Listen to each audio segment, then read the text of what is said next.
I can tell you, it's very slippery and it's very, very, very cold. Good morning, internet. This is very late morning for us.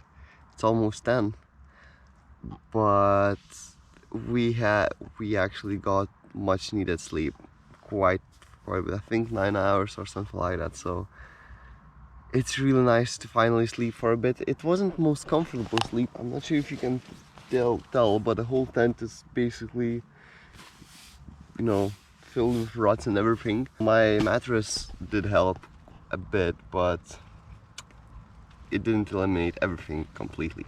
Anyway, you might remember or you might not remember how the outside looked like.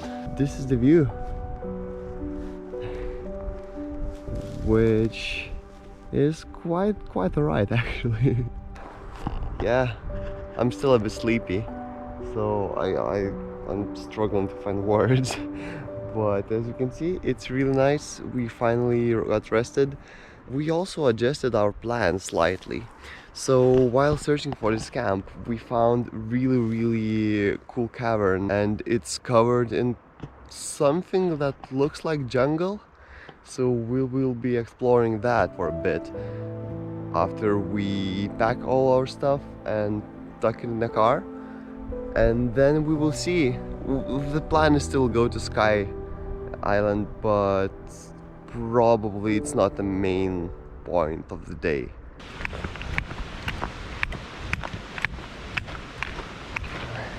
Yep, it looks that it's jungle.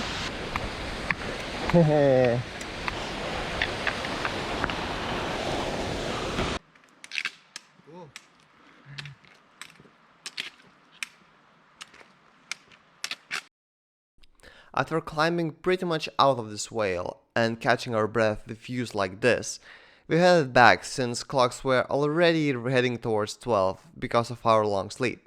We didn't have much time to spare exploring the area, sadly.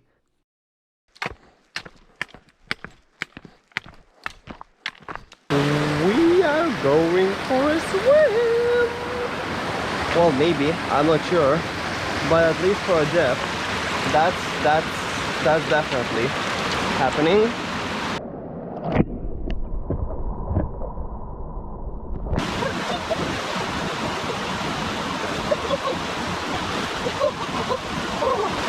I can tell you, it's very slippery and it's very, very, very cold.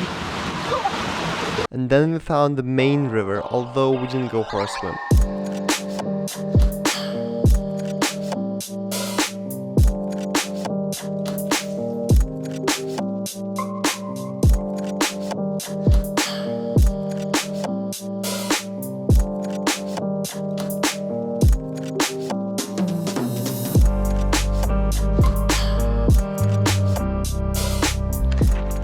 Hello everyone!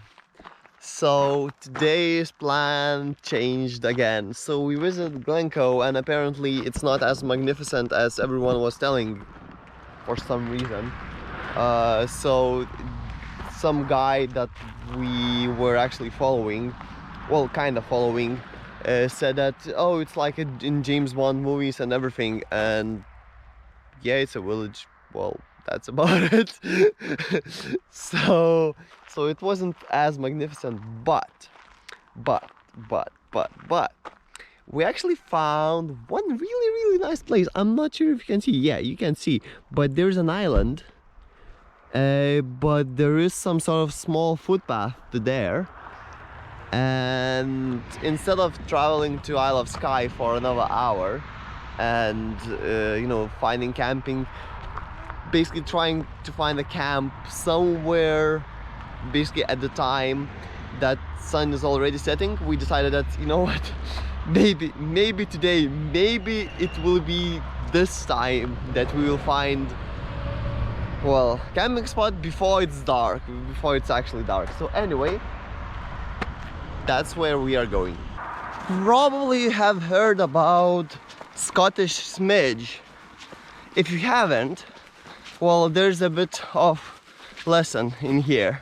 So anyway, Scottish smidge is very tiny, and I mean tiny, fly that bites you quite heavily actually. And I mean it. I mean it hurts and it itches and everything, and it's really annoying. But the thing is that if you think mosquito is tiny, smidge is like 1/10 of mosquito, so it's small and it gets everywhere. And I thought, you know what, in UK I have never ever had need to use any insect repellent, because I mean in UK there are not that many insects. So I was whatever. But a friend of mine, he was really persuasive that I should get one of these. So this is the basically dedicated smidge repellent, and oh boy, I was wrong, and oh boy, he was right. So if you ever go to Scotland, get one of these, or basically any insect repellent that will be effective against Scottish smidges, because they are really annoying. So I literally stepped out of the car, I know 5 minutes ago maybe, and it already, well, my hands are already itchy, let's put it that way. And the wind is quite high actually. I don't even know if you can hear me properly through cameras, microphones, but they're everywhere, literally everywhere. And obviously, you know, if you go towards the wilderness, there are more of them. So yeah, anyway, in short, if you're camping in Scotland, or if you're even going to Scotland, get one of these. Believe me, it's really important, otherwise your whole trip might be ruined. But you can get this one in literally every, basically any, oh wait, it's very wet in here. So basically in any petrol station, or basically they kind of know that you need that, so you can get it pretty much anywhere.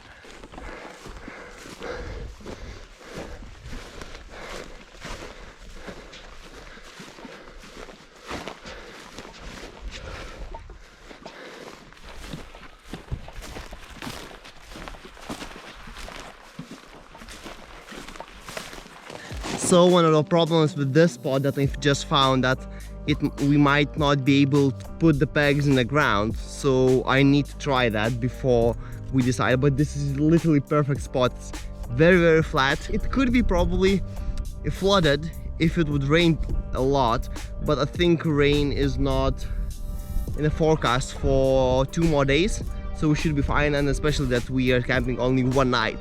We'll see.